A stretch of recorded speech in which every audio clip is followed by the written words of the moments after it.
दोस्तों नमस्कार। कैसे हैं आप लोग। मैं मुकेश कुमार आपका अपने YouTube channel positive vibrations with Mukesh Kumar में आपका स्वागत करता हूं और आप लोगों के साथ फिर हाजिर हूं। बीच में थोड़ा गैप हो गया था। तो दोस्तों हम बुक ले रहे हैं, हम अभी बुक रीडिंग का प्रोग्राम कर रहे हैं और हमारी बुक है डेल कार्नेगी की लोक व्यवहार प्रभावशाली व्यक्तित्व की कला। और ये जो बुक है वो हमारी जो how to win friends and influence people है उसका क्या है, ये हिंदी एडिशन है। तो इसमें मैं आपके साथ जो चैप्टर कर रहा हूँ लोगों के साथ व्यवहार करने का अचूक रहस्य जो हम कर रहे हैं, इसमें मैंने आपसे पिछले 4-5 वीडियो में जो मैंने बात की है उसमें डिफरेंट एग्जाम्पल्स उन्होंने इस वैसे मैं आपको बता दूँ हर चैप्टर में बहुत सारे एग्जाम्पल्स दिए हैं जिनसे हम कुछ ना कुछ सीख सकते हैं। तो इसलिए मैं चाहता हूँ कि आपके साथ में ज़्यादा से ज़्यादा मैं एग्जाम्पल शेयर करूँ। तो इसी कड़ी में मैं आपके साथ आज एक नया एग्जाम्पल शेयर करने वाला हूँ।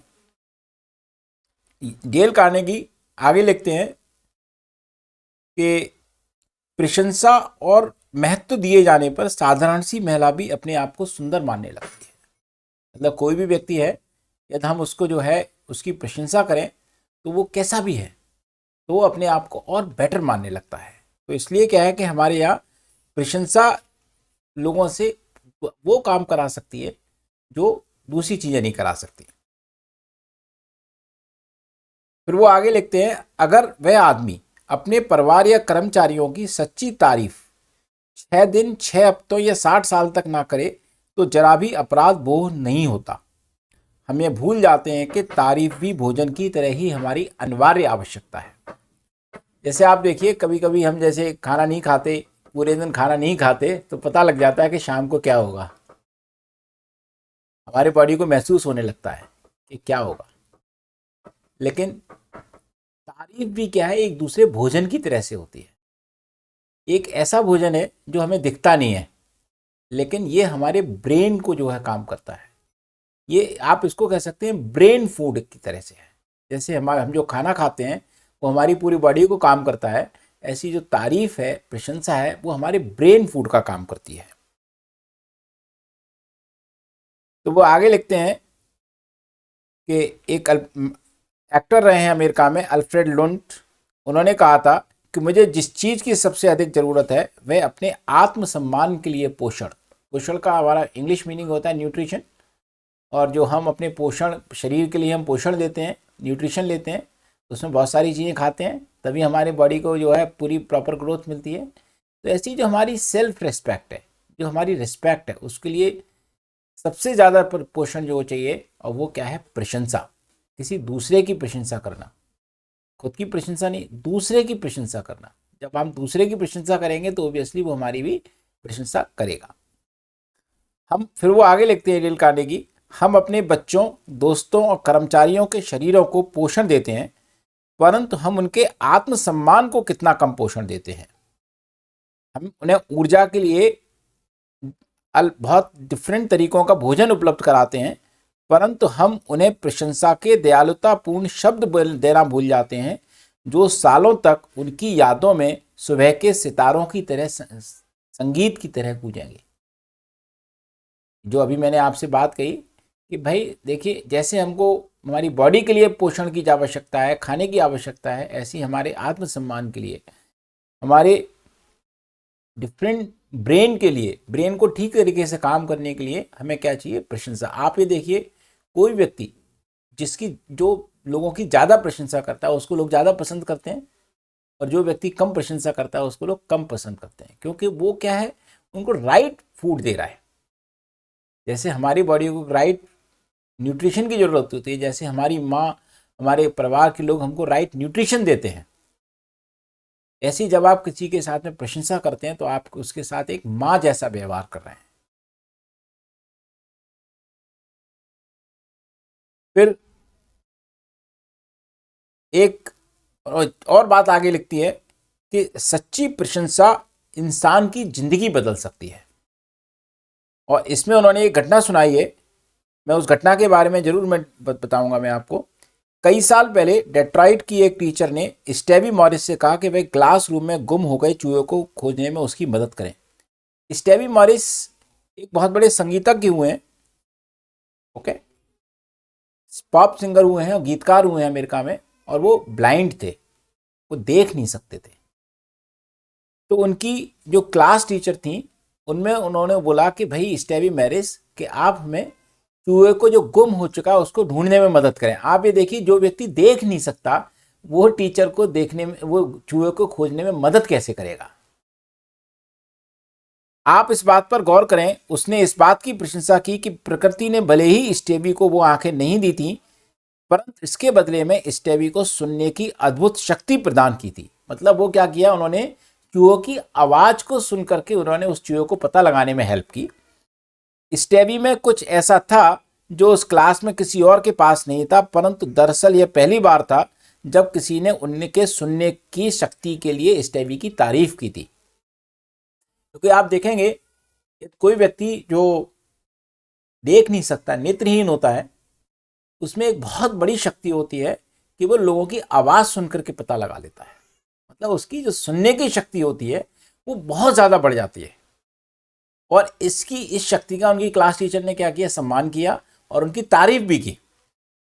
अब कई सालों बाद स्टेवी मानते हैं कि यह प्रशंसा उनके एक नए जीवन की शुरुआत थी।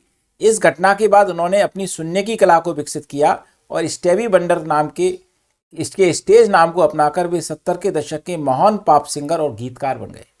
तो आप ये देखिए कि किसी व्यक्ति में, जैसे नॉर्मली नेत्रहीन व्यक्ति हो तो हम उसको साइड लगा देते हैं कि भाई तुम कुछ काम नहीं कर सकते, लेकिन देखिए हर किसी में भगवान ने किसी में कोई कमी दी है तो उसमें कोई ना कोई ऐसी अच्छाई जरूर दी है कि जिसके बल पर वो आगे बढ़ सकता है। नॉर्मली क्या है कि हम लोग क्या करते हैं, लोगों की कमियों को ज़्यादा उजागर करते हैं। तो हम ठीक है, कमियां उजागर कर सकते हैं, लेकिन हम उनकी कमियों को बजाय यदि हम उनकी अच्छाइयों को ज़्यादा उजागर करें कि भाई वो किसी काम को उन्होंने अच्छा किया तो कैसे किया, और उसकी हम तारीफ करें, तो उससे क्या होगा, वो व्यक्ति उस काम को और भी ज़्यादा बेटर करेगा। और इसको आप खुद पर भी महसूस कर सकते हैं। जब आपने पहली बार कोई काम किया होगा, मैं खुद भी इस बात को महसूस करता हूँ कि जब हमारी जो है वैल्यू हुई, जैसे मैंने पहले के वीडियोज़ में भी बताया है कि जहाँ हमने बहुत कुछ सीखा, वहाँ उन्होंने हमारे हर काम की तारीफ़ की। ऐसी बात नहीं है कि डांट भी लगाई, लेकिन तारीफ़ भी की। तो वहाँ से क्या हुआ कि हमको अपनी क्वालिटीज़ को पहचानने में मदद मिली। जब क्वालिटीज़ को पहचानने में मदद मिली तो हमने क्या किया, उस क्वालिटीज़ को और आगे बढ़ाया। जब उस क्वालिटीज़ को हमने आगे बढ़ाया तो क्या हुआ, इससे हमारी और ग्रोथ भी हुई। तो आप खुद भी इसके बारे में एनालाइज कर सकते हैं, क्या आपके साथ भी ऐसा हुआ है। और मैं बिल्कुल मान सकता हूँ, यदि आप एक बहुत अच्छे लाइफ को लीड कर रहे हैं तो डेफिनेटली आपकी भी किसी ना किसी ने कभी ना कभी तारीफ किसी ना किसी काम के लिए ज़रूर की होगी, चाहे वो स्टूडेंट लाइफ में हो और चाहे वो किसी भी लाइफ में हो। तो इसके बाद डेल कार्नेगी लिखते हैं कि कई पाठक इन शब्दों को पढ़ते समय ये सोच रहे होंगे, अच्छा चापलूसी, मक्खन पालिश, मैंने इसका इस्तेमाल करके नहीं देखा है। समझदार लोगों के सामने ये तरीके काम नहीं आते। मैंने अपने पिछले वीडियोज़ में भी इनकी ये बात बताई है कि चापलूसी में और प्रशंसा में बहुत कम फ़र्क होता है। वो इस फ़र्क को जो है और भी ज़्यादा आगे बताते हैं। हम इसको और आगे पढ़ते हैं। डेल कार्नेगी लिखते हैं, चापलूसी समझदार लोगों के सामने सफल नहीं होती, यह उथली, स्वार्थी और झूठी होती है। जैसे मैंने आपको पिछली बार भी बताया, आपके साथ डिस्कस किया था कि चापलूसी में क्या होता है कि किसी विशेष काम को करने के लिए जब आप किसी व्यक्ति की विशेष परिस्थितियों में प्रशंसा कर रहे हैं और आपका काम निकल जाने के बाद फिर आप उसकी बुराइयां ही कर रहे हैं, तो वो क्या हो गई, चापलूसी हो गई। क्योंकि आपने उस वक्त वो काम निकालने के लिए आप उसकी प्रशंसा की। हाँ, यदि वो उसकी आप प्रशंसा हर बात में करते हैं, उसके सामने भी करते हैं, उसके बाद भी करते हैं, उसके पीछे भी करते हैं, तो वो एक सच्ची प्रशंसा होती है। और आपने बहुत सारे लोगों को देखा होगा कि बहुत सारे लोगों के बारे में ऐसी क्वालिटी होती है कि हम उनके सामने क्या, उनके पीछे भी प्रशंसा करते हैं, तो वही एक सच्ची प्रशंसा है। तो आगे लिखते हैं, चापलूसी समझदार लोगों के सामने सफल नहीं होती है, यह उथली, स्वार्थी और झूठी होती है। इसे असफल होना ही चाहिए और यह असफल होती भी है। वैसे कई लोग तो तारीफ के इतने भूखे होते हैं कि वे चापलूसी को भी तारीफ समझकर उसे निगल जाते हैं, ठीक उसी तरह जिस तरह भूख से मरता आदमी घास और कीड़े मकोड़े तक खा लेता है। आप समझ गए होंगे, बहुत सारे लोग ऐसा कर जाते हैं। मैं इसके बारे में आगे ज़्यादा आपसे नहीं डिस्कस करूँगा। फिर वो लिखते हैं कि लंबे समय में चापलूसी से आपको फ़ायदा कम और नुकसान ज़्यादा होगा। चापलूसी नकली सिक्का है। अगर आप इसे असली सिक्के की तरह बाजार में चलाने की कोशिश करेंगे तो आप परेशानी में पड़ सकते हैं। देखिए, कभी ना कभी तो आपकी चापलूसी पकड़ में आ ही जाएगी, तो कभी ना कभी तो वो इंसान को पता लग ही जाएगा कि आप उसके सामने उसके बारे में क्या कहते हैं, उसके पीछे उसके बारे में क्या कहते हैं। जब उसको ये पता लगेगा कि आप उसकी एब्सेंस में उसके बारे में क्या कहते हैं, तो सोच लीजिए वो आपका क्या करने वाला है, कहने की ज़रूरत ही नहीं है। तो इसलिए मान लीजिए किसी व्यक्ति में कोई प्रशंसा नहीं है, तो बेहतर है कि हम उसके सही एक संतुलित शब्दों में उसके सामने बात करें और ये जानने की कोशिश करें कि सामने वाले में ऐसी क्या चीज़ है जिसकी मैं प्रशंसा कर सकता हूँ। एक बार मुझे हमारे मेंटर्स ने बताया था बिजनेस के सिलसिले में कि आप जैसे कहीं जाते हैं, कहीं मिलते हैं, तो आपको उसके ड्राइंग रूम में कोई ना कोई एक ऐसी चीज़ पसंद आई जाएगी जिसकी आप प्रशंसा कर सकते हैं। जैसे दीवार पर घड़ी लगी हुई हो, वो आपको पसंद आ जाएगी, आप उसकी प्रशंसा कर सकते हैं।